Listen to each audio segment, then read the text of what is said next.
I booked a cabin in the mountains because I wanted peace and quiet. I had been working too much, and I thought a few days away from the city would clear my head. The cabin was older, a small wooden structure tucked into the trees, with a stone fireplace and creaky floors. When I first stepped inside, I noticed the smell of old wood mixed with the faint dampness that comes from years of sitting in the shade. The place wasn't fancy, but it felt private. The first night was quiet enough. I cooked some food, read a book by the fireplace, and went to bed early. But I woke up around 2 a.m. because I thought I heard something. It was a dull sound, not loud, but sharp enough to pull me out of sleep. At first, I thought it was just the house settling, the way old wood stretches when the temperature drops at night. I stayed in bed, listening in the dark. For a while, there was nothing. Then I heard it again. Faint, like movement, almost like a drawer sliding shut somewhere in the house. My eyes stayed open for a long time after that. The next day, I tried to shake it off. I went for a hike, got some sun, and felt calmer when I got back. But at night, the same thing happened. I lay in bed, half asleep, and then I caught another sound. This one was different, more like a muffled thump, as if something was shifting weight on the floor. The cabin wasn't large, so every sound carried. I sat up in bed, straining my ears, but after a few minutes, silence returned. By the third night, I couldn't ignore it anymore. There was a pattern to it. It always happened after midnight, never during the day. I heard what sounded like steps, but they weren't steady. They would come in short bursts, like someone was moving carefully, then pausing. Sometimes it sounded like the kitchen, sometimes closer to the living room. Once, I thought I even heard the back door click faintly, like the handle being touched. I started getting up to check, walking around with a flashlight. Every time I did, I found nothing out of place. The doors were locked, the windows were shut, and the cabin looked exactly the way it had when I left it. I told myself it had to be the house itself. With swells and shrinks, animals scratch around outside, and pipes sometimes make strange noises. But I couldn't ignore the fact that these sounds felt deliberate. They didn't sound random. They sounded like movements. I had read enough stories about people finding out someone had been secretly living in crawl spaces or attics, and that thought started to wedge itself in my mind. The cabin did have an attic, with a square door in the ceiling of the hallway and a pull-down ladder. On the fourth day, I stood under it for a while, staring up at the square panel. Dust had collected around the edges. I didn't see any signs it had been opened recently, but I also didn't feel like checking it myself. I was alone, and the last thing I wanted was to stick my head up into a dark attic where I couldn't see anything. That night, the sounds were worse. Around 1 a.m, I woke up to the clear sound of something shifting weight on the wooden floor just outside my bedroom door. I stayed frozen, staring at the faint outline of the door in the dark. My heart was pounding so hard I could hear it in my ears. After a long stretch of silence, I worked up the courage to get out of bed and open the door with my flashlight ready. Nothing. The hallway was empty. The living room was empty. Everything was still. But I noticed something I hadn't before. The rug in front of the kitchen sink was bunched up slightly, like someone had stepped on it and dragged it. I didn't remember leaving it that way. That's when I decided I needed to set up cameras. I had a couple of small motion sensor cameras in my bag that I had used before for camping trips, the kind that could record at night with infrared. I set one up in the living room facing the hallway, another in the kitchen, and one in the corner of my bedroom. I figured if something was really going on, I'd at least see it. The next morning, I checked the footage. For most of the night, it showed nothing but still frames of the empty rooms. But around 2:17 a.m., the camera in the kitchen picked up something. The video showed the rug shifting slightly, like it had been tugged or stepped on. No figure, no animal, no clear shape, just the rug moving. I stared at the screen, replaying it over and over. I knew I hadn't gotten out of bed at that time. There was no reason it should have moved. The following night, I left the cameras running again. I barely slept. Every creak made me stiffen in bed. In the morning, I checked the footage as soon as the sun came up. This time, it caught something else. Around 1:48 a.m., the kitchen cabinet door swung open a few inches, then closed slowly, almost like someone was pushing it shut gently. Again, no figure appeared, just the door moving on its own. I wanted to believe it was air pressure or the cabinet hinge being loose, but the way it moved was controlled. Not a sudden swing, deliberate. By now, I was running on nerves. I started double-checking the locks 3 times before bed. I dragged a chair against the front door at night. Still, the noises kept happening. Scraping sounds, faint thumps, sometimes what sounded like a light tap on the wall. I couldn't shake the thought that someone was in the attic, moving only when I was in bed. The next day, I finally pulled the chain and opened the attic door. Dust rained down, and the ladder unfolded with a groan. The air that came down smelled stale. I climbed up slowly, shining my flashlight ahead. The attic was small, filled with old insulation and a few broken boxes. Nothing looked recent. I scanned every corner carefully, but there were no sleeping bags, no food wrappers, nothing to suggest someone had been living there. Still, the unease didn't leave. That night, I barely slept again. The cameras caught one more thing. At 3:09 a.m., the kitchen camera picked up movement near the sink.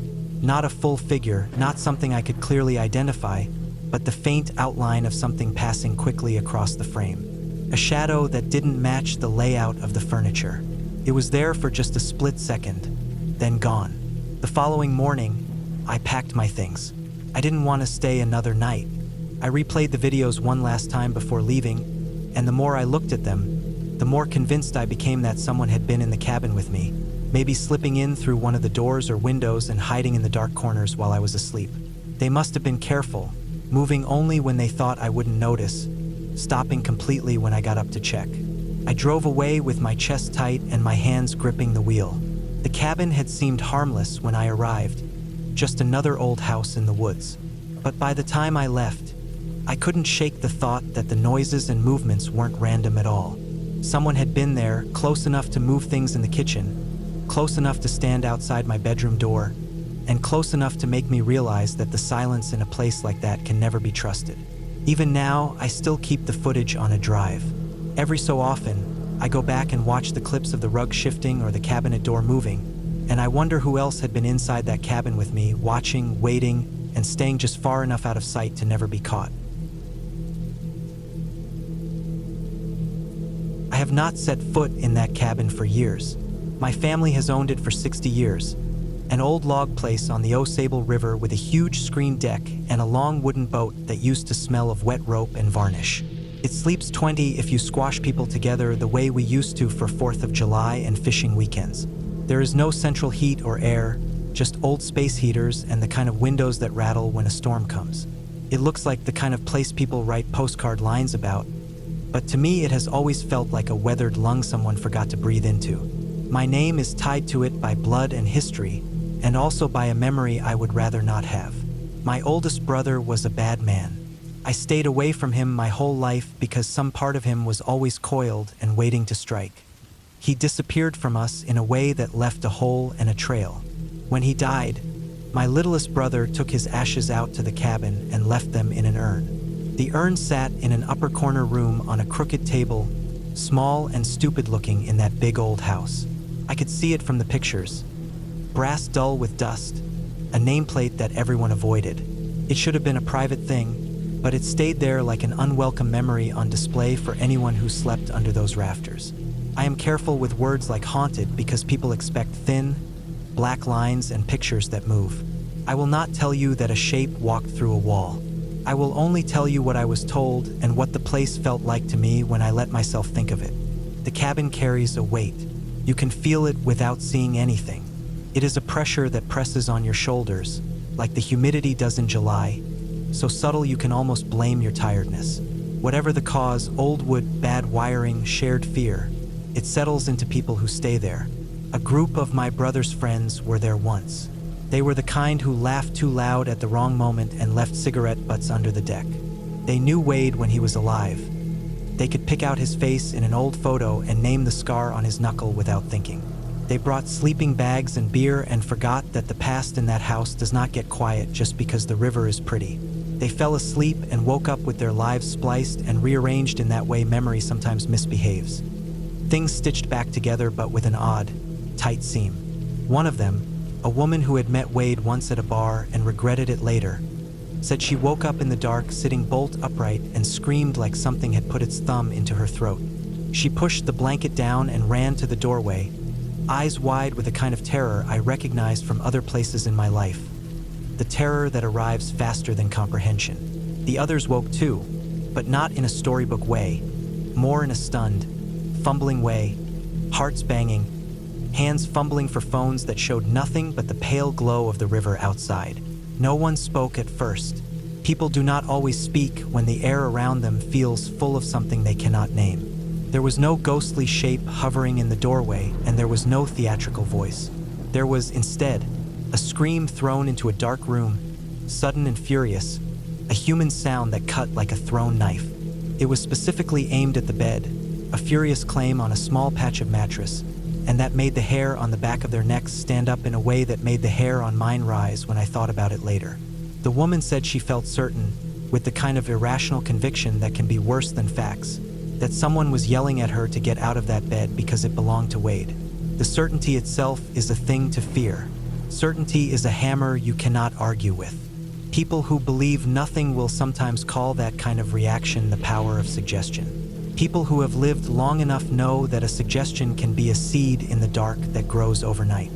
In a cabin full of old furniture, old grievances, and an urn in a corner, suggestion does not need magic to do its work. It needs a few ingredients. Knowledge of who Wade was, a dim room, the slow, steady sound of the river at night, and the human mind's habit of tying stray edges together into a neat, terrifying picture. There are also noisier possibilities. The old house has floors that expand and settle with temperature changes. Cupboards open if the air pressure shifts. A draft through a faulty window latch can make a sound like a hand pulling at a curtain. Pipes thump and the chimney sighs. There are mice and the rustle of a raccoon on the deck. All of those natural sounds happen, and they pile up into a score that can be read in many ways. When someone who knew Wade is sleeping in a room under that score, the brain does what brains do. It listens for notes it recognizes. So an ordinary noise can be read like a sentence. But there was also the weight of reputation. Wade was not a man who left people comfortable. The stories about him had teeth. His name was a kind of poison you could taste in the mouth. Having his ashes in that house was like leaving a stone in the middle of a room. People could step around it, but the room's use would never be the same. I do not pretend to be able to measure exactly why that woman woke screaming. Maybe she had a bad dream and then opened her eyes into a room full of things that told the same story. Maybe she had a spasm of sleep terror, which is a real physiological thing where the body wakes before the mind catches up. Maybe someone sleepwalked and spoke in ragged, broken sentences that were heard as anger. Maybe the house's settling made a sound that echoed like footsteps. Whatever the immediate cause, the result was real. The woman was sitting on the landing step with her knees drawn up, shaking, while the others circled around like people who had been thrown into a river and were trying to figure out where the current was. They found the urn. No one touched it, no one put it back into its box. The sight of it was enough to make them leave the room like a bad smell. They locked themselves in one bedroom like small animals sharing warmth. That is how a memory can act like a physical force. An object that represents a person can direct people's actions with no help from anything that could be called supernatural. After that night, the cabin was quieter in the daytime, but every movement felt heavier. The deck looked like a stage set after the crowd has left. Cups and chairs were in places that seemed wrong, as if someone had rearranged them in the dark and then hurried away. My family argued about what to do with the urn. My littlest brother swore he would not take it home. He said the cabin was Wade's last place and that it made sense for the ashes to stay where he had been happiest, which always bothered me because the things we leave behind do not always carry the meanings we assign to them. The argument itself left a residue that made the cabin smell, in memory, like burned coffee and old sweat.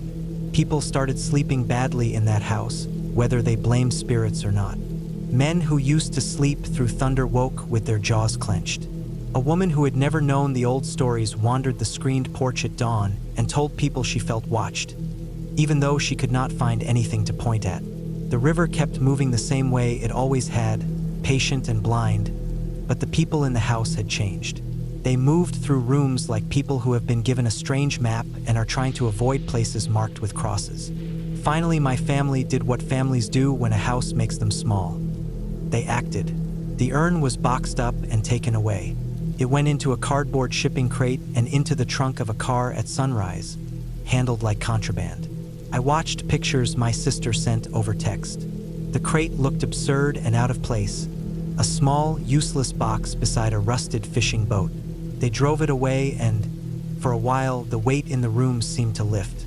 Chairs were dragged back to their places. People laughed at the table again, a little rough at first, then easier. Even after the urn left, the house did not feel completely cleared.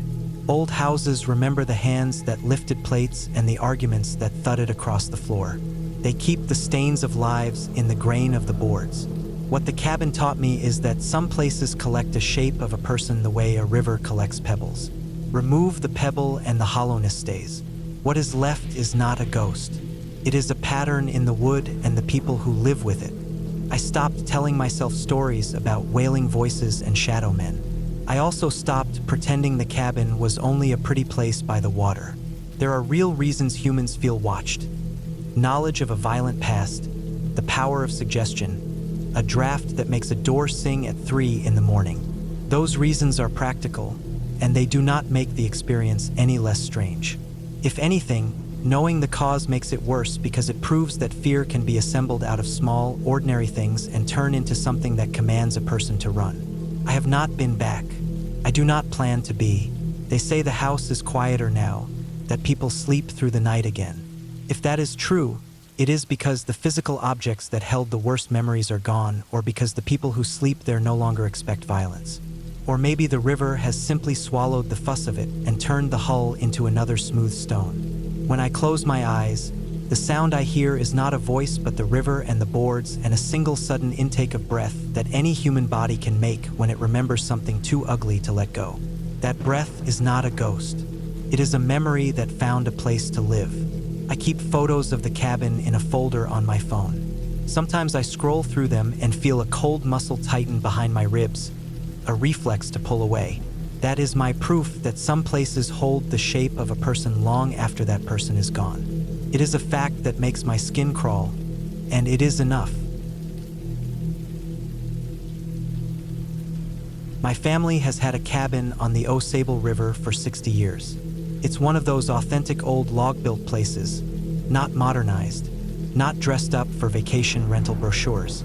It's raw wood, a huge screened-in deck, a big wooden river boat tied down to the dock, and enough bunk space to sleep 20 if you don't mind being crowded. There's no central heat or air conditioning, just the smell of pine, damp boards, and the kind of air that drags you into every season whether you want it or not. People who see it for the first time always call it beautiful. And it is from a distance. The river curves like glass under the trees. The deck stretches out with a view you'd pay for anywhere else. But to me, the cabin has never been peaceful. It feels wrong in a way I can't shake, and I avoid going there. I never relax inside those walls. The place has always carried a reputation. Everyone in my family, whether they admit it openly or not, says it's haunted. Not in a storybook way, not with flickering lights or rattling chains, but in the weight it puts on you when you sit too long inside. I always thought it came from history more than anything. Old wood, too many years of arguments, too many people filling it with stories and then leaving those stories behind. But it grew worse when my littlest brother decided to do the dumbest thing anyone in our family has ever done. He brought my oldest brother's ashes there and left them in an urn. Wade, my oldest brother, was not a good person. I don't even hesitate saying that. He was a cruel man, the kind of person you learn to avoid the way you avoid fire. I know he killed people. I know it, though there were never courtrooms or convictions. I grew up keeping distance from him because he had that coiled energy you see in predators. He would smile and you could still see the violence right behind his teeth. He died about 15 years ago, and instead of laying that weight down in the ground and letting it go cold, my youngest brother carried his ashes up north and placed them in the cabin. He thought it was fitting. I thought it was stupid. Now that urn has sat there, dusty brass with Wade's name, on a crooked table in one of the upstairs rooms. It's like leaving a loaded weapon on a counter for years and pretending it's harmless just because nobody touches it. The most recent story didn't happen to me directly. It happened to friends of my younger brother who went up to stay at the cabin. They knew Wade. They had met him when he was alive. They had seen his face, heard his voice, shaken his hand, felt the wrongness that lived in him. You don't forget someone like that. They went to the cabin for what they thought would be a long weekend on the river. They drank beer on the deck, played cards, watched the sun dip over the tree line. They told themselves it was just a cabin, just old wood and running water. That night, they went to bed in one of the larger rooms. Heavy log walls, low ceiling beams, the kind of room where shadows hang in the corners like curtains even when you flip on a light. They turned in and fell asleep. Then it happened. The girl in the room woke suddenly, not drifting awake but sitting bolt upright like someone had shoved her out of sleep. She scrambled out of the bed, screaming, shaking, trying to get distance from where she had been lying seconds earlier. She said it was Wade. She said he was there, that she felt him screaming at her to get out of that bed because it was his. Not a dream, not a sleep talker's nonsense, but a raw conviction that froze her blood and left her gasping in terror. That story spread through our family like wildfire. Some laughed it off, some said it was proof the cabin was cursed, and some just shook their heads because we all knew Wade. Even dead, even reduced to ash and brass, he had the power to dig himself back into a room and make people remember him in the worst way possible. I don't believe in ghosts. I've seen enough of the world to know that fear can build itself out of shadows and cracks, that people's brains are wired to fill gaps with monsters. What I do believe in is the weight of memory. When you put Wade's ashes in that cabin, you weren't just storing remains. You were planting everything he was into the center of a house that was already heavy with years of stories. Anyone who knew him, anyone who had the image of his face locked into their mind, was going to feel that weight pressed down sooner or later. The cabin itself adds to it. Creaks, it sighs, the floors flex under your feet. The river makes sounds that echo strangely through the screen windows at night.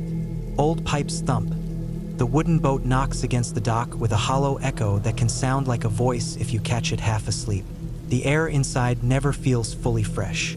Mix that with the knowledge of who Wade was and the fact that his urn sits in plain sight upstairs, and the brain will do the rest. The girl's terror was real. I don't doubt for a second she believed what she felt, but I know where it came from. The house, the memories, and the fact that Wade never stopped being dangerous even after death. That's the part that settles into me the most. When I think of the cabin, I don't picture the river or the deck or the boat. I picture the urn, sitting silent in the corner, shaping the air around it. I picture people trying to sleep under that roof while their bodies remain tense, waiting for something to happen. I picture the way fear works, crawling up from the gut and spilling into the mind until a creak becomes a footstep, until a dream becomes a scream, until you are convinced someone is in the bed with you when you wake in the dark. It doesn't need to be ghosts. It doesn't need to be magic. My brother was a predator when he was alive, and predators leave scars that don't heal just because the body is gone. His ashes sit in that cabin, but what really lingers there is the memory of the kind of man he was.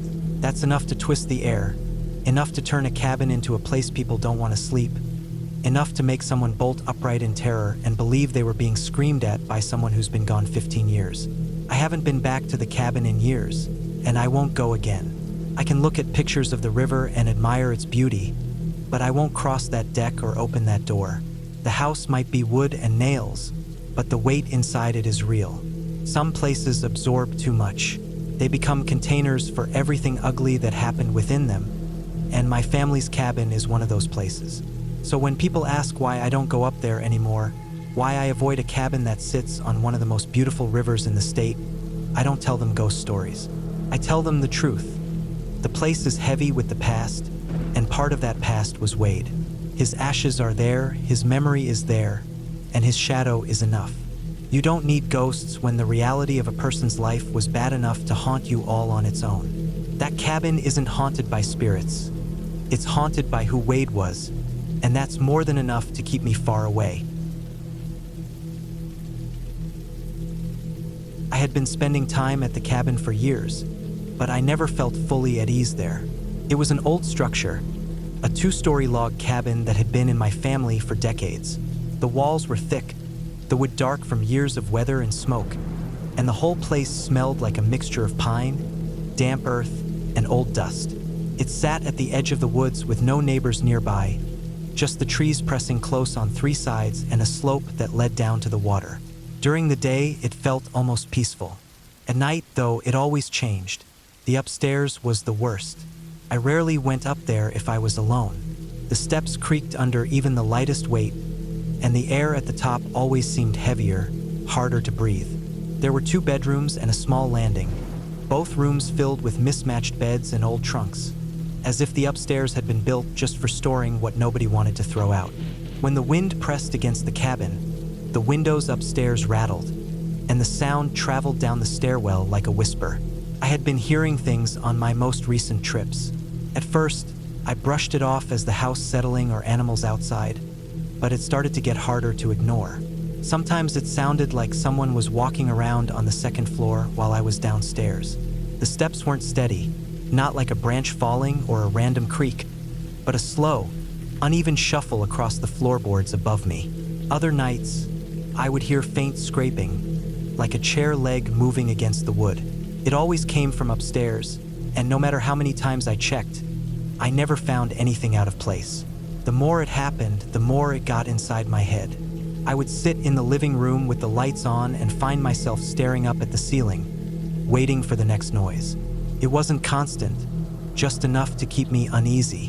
One night, I even dragged one of the heavy wooden chairs in front of the bottom of the stairs, not because I thought it would stop anything, but because it made me feel like I was at least doing something. That's when I realized I needed to set up cameras. I had 2 small motion-detecting cameras I'd used for camping and wildlife watching. They were simple, battery-powered, infrared with SD cards for storage. I mounted one on the landing upstairs facing the 2-bedroom doors, and I put the second in the far bedroom where the noises always seemed to echo from. I tested them before going to bed to make sure they were working. My thinking was simple. Either I'd catch something moving around up there or I'd get proof it was just my imagination. That first night with the cameras, I barely slept. I heard the usual sounds. Faint floor creaks, one sharp knock like something fell. But I forced myself to stay in bed and let the cameras do their work. In the morning, I made coffee and pulled the memory cards to check. Most of the footage was static shots of the empty hallway or the dark bedroom. But around 2:15 a.m., the upstairs camera on the landing picked up something. The video showed the bedroom door shifting open slightly, maybe 2 or 3 inches, then closing again. The movement wasn't sudden, not like a draft had pulled it. It was slow, steady, like someone had pushed it open, then pulled it shut carefully. I replayed it over and over, trying to see if there was any sign of a shadow, a person, anything, but the frame stayed empty except for the door moving. I checked that door myself. The hinges weren't loose, and the windows in the room had been locked shut. It didn't make sense.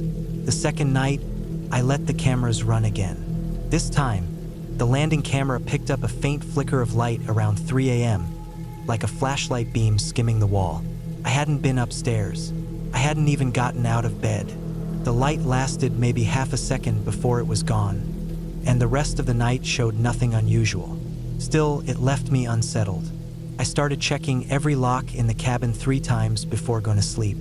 On the 3rd night, things escalated. Around midnight, I woke up to the sound of something heavy being dragged across the floor upstairs. It wasn't subtle, it was long, scraping, deliberate. I froze in bed, listening, and the noise came again, like furniture being shifted a few feet at a time. I almost went up to check, but I forced myself to wait until daylight. When I checked the footage that morning, my stomach dropped. The camera in the far bedroom had recorded what looked like the corner of the dresser moving. It didn't slide across the floor dramatically, but it shifted maybe an inch, scraping against the wood. The sound matched what I had heard. Again, no person, no clear figure, just furniture moving on its own in the middle of the night. By then, I had to face the possibility that someone might actually be getting inside. The cabin wasn't modern.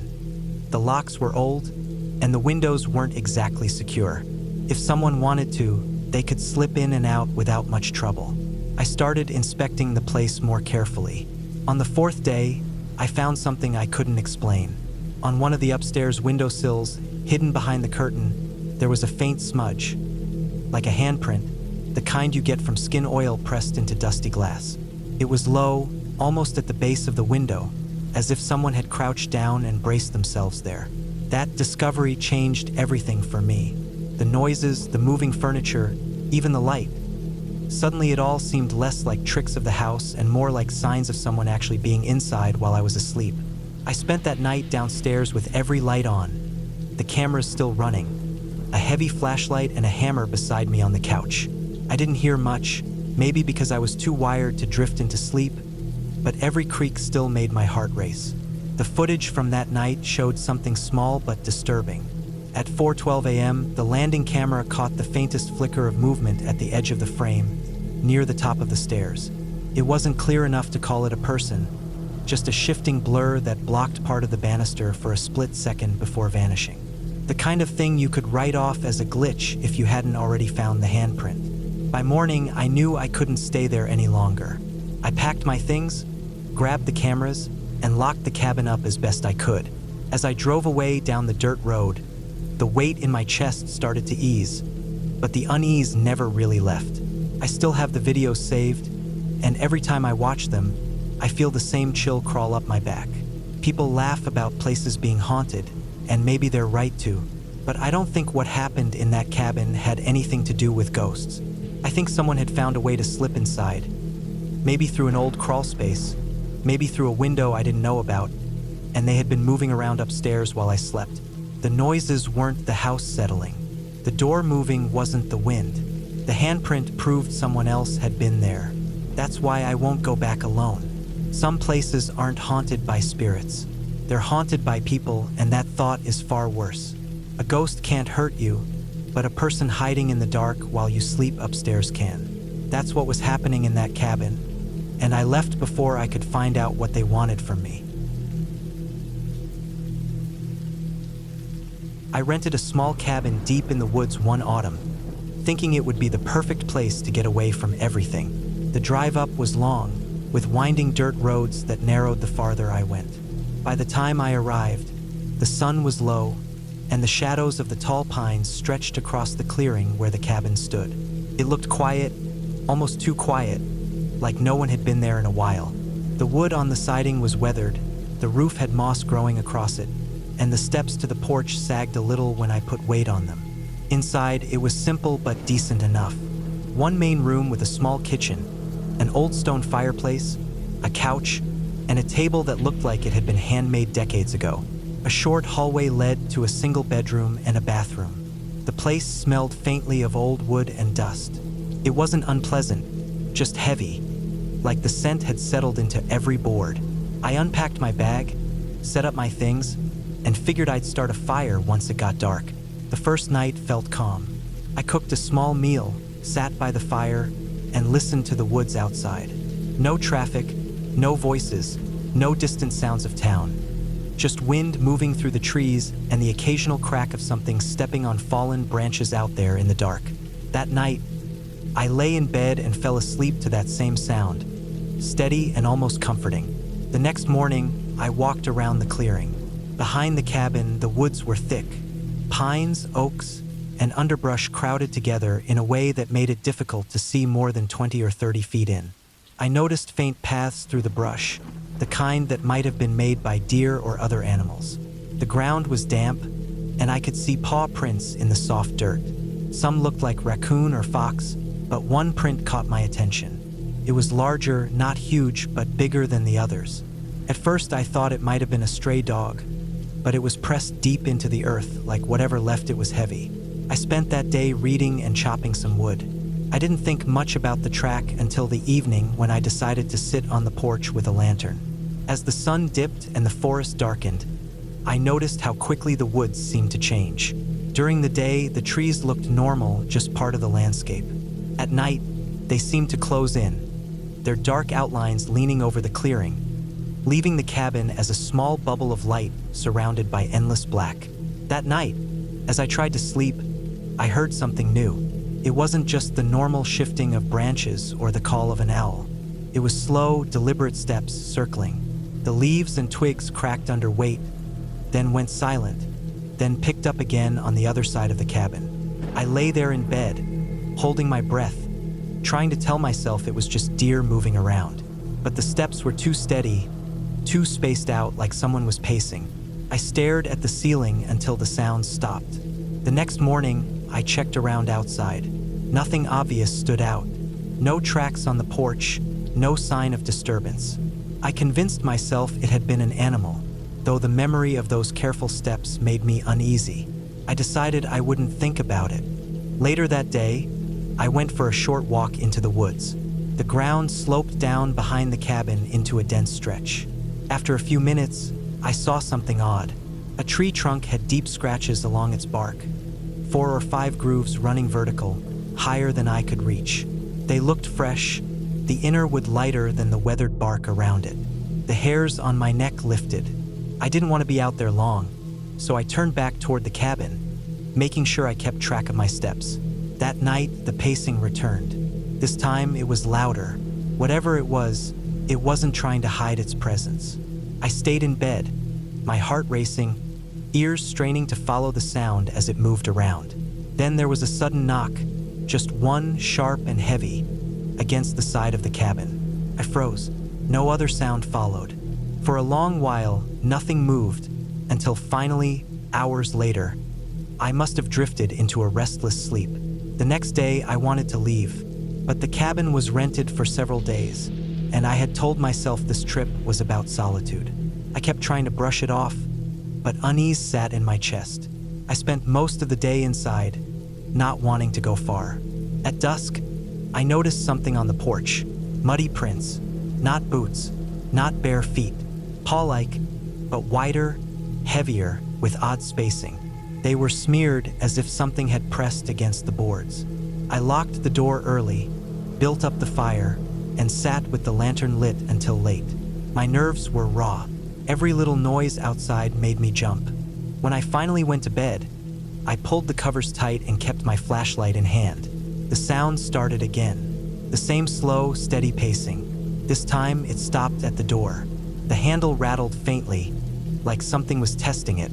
My chest tightened as I realized how thin the wood of that door really was. Then the steps moved to the window. I didn't dare look, but I could hear faint scratching against the glass.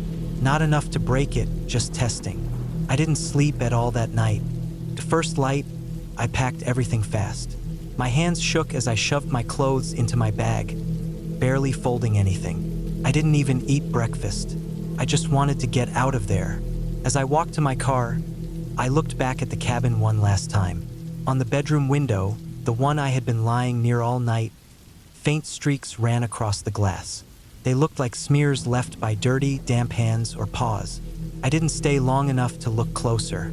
The drive down the dirt road felt endless, every turn making me think I'd see something in the trees. Only when I hit the paved road did I feel like I could breathe again. I never went back to that cabin. I didn't ask the owner any questions. I didn't want to know what it was that had circled the place at night. All I knew was that something out there had watched me closely, tested the walls between us, and if I had stayed another night, maybe it would have tried harder to get inside. The cabin had seemed like an escape, but it taught me something I won't forget. Out in the deep woods, with no one around for miles, you aren't really alone. Something else is always moving out there, and sometimes it notices you. I went up to a small cabin in late October, thinking I would spend a few days alone in the woods before winter came. It was a rental I found online, nothing fancy, just a single-room cabin with a small kitchen, a wood stove, a bed, and a bathroom. It sat a few miles off the main road, reached by a dirt track that cut through thick forest. By the time I got there, the light was already dim, the trees darkening the sky. The place looked old but solid, with rough wood siding and a tin roof. The clearing around it was small, just enough space for a car and a little patch of grass before the forest pressed in from all sides. Inside, it was plain but comfortable enough. A single bed against the wall, a table with 2 chairs, a wood stove, and a narrow counter with a sink and a small propane stove. The air smelled faintly of dust and pine, like the cabin had been closed up for weeks. I opened the windows to let in the cool air and started stacking the firewood I brought in from outside. The first evening was calm. I made a small meal, sat at the table, and read until it was too dark to see without the lantern. Outside, the forest had a constant background of sound. Wind through branches, dry leaves scuffing against each other, the occasional crack of something moving far off. Felt normal. I went to bed thinking I'd sleep well, away from the noise of town. But sometime in the night, I woke up. It wasn't a sharp noise that did it, more a sense that something had changed. I lay there listening. The stove had gone out and the cabin had gone cold. Then I heard it. Faint steps outside, slow, steady, like someone moving just beyond the clearing. The steps stopped and started, then stopped again. I told myself it was an animal, maybe a deer or a fox, and pulled the blanket tighter around me. After a while, the sound faded, and I drifted back to sleep. The next morning, I walked around outside. The grass was wet with dew, and the dirt by the cabin showed faint impressions. They weren't clear footprints, more like scuffs, but the shape wasn't right for hooves or paws. It looked more like the flat press of a shoe. I tried to reason with myself that maybe the owner had been around recently. Still, the marks seemed fresh. I pushed it out of my mind by keeping busy. I spent the day gathering more wood, cleaning out the stove, and walking a little way into the forest. The trees were close together, the ground thick with leaves, and the air damp. I didn't go far. I felt a little uneasy about getting lost, so I circled back to the cabin. That second night, the unease grew stronger. After dark, I sat with the lantern on the table, listening to the woods outside. For a long time, nothing unusual happened. Then, close to midnight, I heard it again, the faint crunch of footsteps. This time, they seemed closer, like someone walking slowly around the cabin. I sat completely still, the lantern casting shadows across the walls. The steps paused near the window, and for a moment I thought I saw movement on the glass. A faint shadow like the shape of a head. Then it was gone. I stayed awake most of that night, waiting for the steps to return. At some point, exhaustion pulled me under, and when I opened my eyes again, the room was gray with morning. I checked outside right away. On the dirt near the window, the scuff marks were clearer. They were shoes, narrow, pointed at the toe, and smaller than mine. They looked like they could belong to a woman. That discovery sank in hard. I was miles from anyone, in the middle of the woods, and there were tracks from someone walking right up to my cabin in the middle of the night. I tried to come up with reasons. Maybe a hiker had gotten turned around, or maybe someone lived nearby and wandered too close. But the tracks were deliberate. They had circled the cabin. The third day, I stayed inside most of the time. I kept glancing out the windows, listening for movement. The silence felt heavy, like the forest was holding its breath. By dusk, I was tense and restless, so I lit the stove early and sat close to the fire. I kept the lantern burning bright on the table, trying to convince myself that light would keep whatever it was away. That night, it came again. The steps were clearer now, sharper against the ground, slow and dragging. They circled once, then stopped near the door. I stared at the handle, heart pounding, waiting for it to turn. It didn't, but I could hear a faint scrape, like nails brushing the wood. My skin prickled. Then the steps moved again, stopping beneath the bedroom window. I didn't look, but I could feel eyes there, watching. At some point, the sound faded again. I don't know how long I sat there with the lantern burning, clutching the flashlight in my hand. Sleep barely came, and when it did, it was thin and restless. Morning light didn't bring relief. On the porch, I found mud smeared across the bottom step, the shape of a shoe pressed deep into the wood. The print was sharp this time, no doubt left by a small, pointed shoe. I crouched and stared at it for a long time. Whoever she was, she had been standing right there, only feet from the door. I wanted to leave, but the road was long, and I tried to tell myself I could endure 2 more nights. I kept the lanterns lit all afternoon and evening. I didn't step outside once. The 4th night was the worst. The steps came again, slow, patient, circling. Then they stopped. I held my breath, waiting. The silence stretched on until I started to think maybe she was gone. Then came a new sound, a soft, deliberate dragging against the window glass. I forced myself to glance. In the glow of the lantern, I saw faint streaks being traced across the pane, lines drawn by a fingertip pressed into the glass. My stomach turned cold. The lines were too slow and careful to be anything but human. I didn't move the rest of that night. I sat rigid in the chair until morning finally came. When I worked up the courage to check, the glass was smudged with faint streaks. That morning, I packed quickly. I didn't fold anything, didn't clean up. I shoved everything into my bag and carried it to the car. When I looked back at the cabin, I saw her print again in the dirt, smaller than mine, clear and deliberate. She had been standing by the window, watching me as I lay inside. I drove out fast, the tires slipping in the mud as I pushed the car harder than I should have. The trees seemed to lean in, and every shape in the woods looked like someone standing still. I didn't breathe easy until I hit the paved road again. I never went back. I didn't ask the owner about who might live nearby. I didn't want to know if anyone else had seen her. All I knew was that out there, in the middle of the woods, some woman had walked the clearing at night, circling the cabin, pressing her fingers to the glass, and standing only a step away from coming inside. The cabin had felt like an escape when I booked it, but it became a reminder. In the deep woods, the danger isn't always the wild animals or the storms. Sometimes it's another person, silent and patient, waiting just outside your window. I rented a cabin deep in the woods because I wanted time alone. I had been working nonstop and thought being away from everything would give me some peace. The place was small and old, but had what I needed. A single bedroom, a kitchen with old appliances, a living room with a wood stove, and a bathroom with a weak shower. The air smelled of pine and damp earth. The cabin sat about a quarter mile from a dirt road, hidden by trees. I thought that meant I would have quiet. The first night felt normal. I cooked a simple meal, sat on the couch, and read. The silence outside was heavy, broken only by the crack of branches or wind moving through the trees. I went to bed with the window cracked for fresh air, listening to crickets and owls. The next morning, when I stepped out, I noticed something odd. The dirt around the porch looked disturbed, like someone had walked there during the night. The prints weren't clear, just shallow impressions, but they circled the porch and then disappeared into the woods.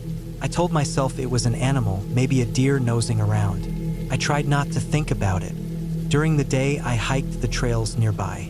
The forest was thick, with moss covering the ground and tall trees shutting out much of the sun. I didn't see another person the whole day. By the time I got back to the cabin, I was sweaty and tired. I cooked again, locked the door, and read until it was late. That night, I woke up suddenly. No sound had startled me. I just woke. The cabin felt different, heavier. I lay still and listened. The air outside was silent, too silent. Then I heard something faint. A slow crunch of leaves near the porch. Stopped for a while, then started again, moving around the cabin. The steps weren't quick or nervous. They were steady, like someone was circling, taking their time. I froze in bed. I waited, heart hammering, until the noise stopped. I thought about turning on the outside light, but didn't want to draw attention. Eventually, I fell asleep again, though not fully. In the morning, I stepped outside and saw clearer prints in the damp soil. These weren't animal tracks. They looked like shoe prints, narrow and long. They circled the cabin more than once. My stomach sank. I scanned the woods but saw nothing. I thought about leaving then, but part of me reasoned it was nothing. Maybe a hunter had wandered too close. Maybe some local was curious. I didn't want to believe it was anything more. The second night was worse. I kept the outside light on. Around midnight, I heard the sound again. This time it was closer, almost against the wall. Then came a soft scrape, like a hand dragging along the wood siding. I sat up in bed, sweating, staring at the door. The scrape moved around the cabin slowly. When it reached the bedroom wall, I swore I heard a faint breath through the thin wood. I barely slept. By morning, my nerves were shot.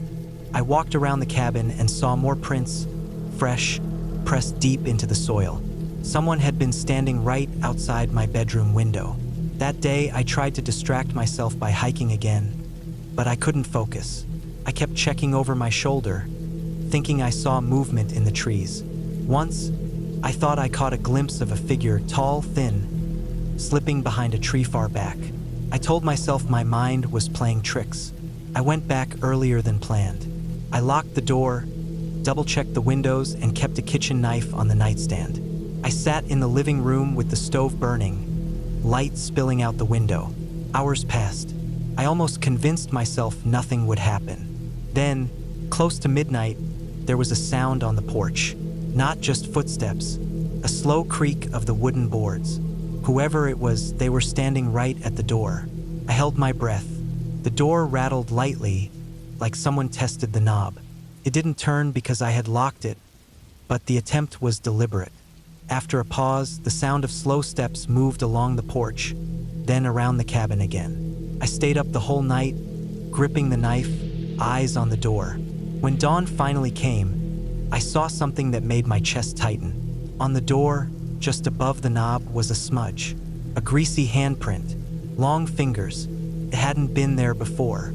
That morning, I packed my things fast. I didn't care that I had booked the place for another week. I stuffed everything into my bag, tossed it in the car, and drove. When I looked in the rearview mirror, I thought I saw movement on the tree line near the cabin, like someone thin and tall standing half hidden, but I didn't slow down. I drove straight out of those woods and didn't look back again. The cabin owner later asked why I left early. I never explained, but I know what I heard, and I know what I saw. Someone had been watching, circling the cabin night after night, waiting. If I had stayed one more night, maybe the lock wouldn't have been enough. I never went back to that cabin, and I never will.